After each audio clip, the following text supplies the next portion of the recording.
Apple trees are awesome.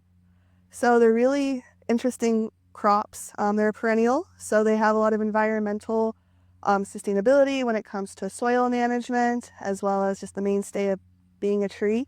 There's also over 30,000 different types of apples. But commercially, we only really grow about 100 of them. So they have a huge genetic diversity. So from a research standpoint, they're also really interesting. We can now grow apples into fruiting walls, which is what we see here. And these fruiting walls can have up to 2,000 trees per acre. One of the nice things about this system is your pest management actually goes down. As you can see, the trees are very exposed. There's good wind coverage. You'll use less pesticides. There's way less labor. So the research we're doing here at Iowa State right now is we are trying to determine if any of our heirloom heritage apples can translate to this system. So the reason why we're looking so hard at them is twofold. One, these apples were actually developed at Iowa State University in the early 1900s. They were developed specifically for Iowa. So all of these cultivars are cold hardy.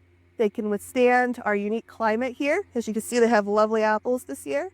And we're trying to see if I can recommend them to growers for some Midwest apple vibes, if that makes sense.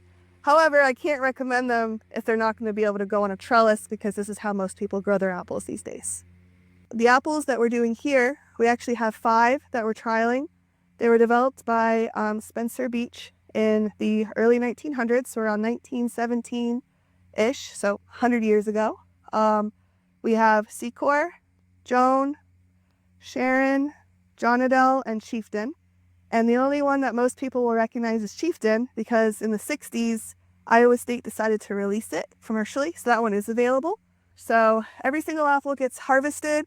We count them, we weigh them, we see how big they are, and then we're going to process them into juice. We're going to look at their chemistry. We offer tastings too. We usually do blind tastings. If you want to try cool apple cultivars not at the grocery store, we have over 50 pick-your-own apple orchards in Iowa, and it's getting close to apple season, and you should definitely visit them because they taste way better off the trees, and some of these cultivars are just dynamite that are coming out.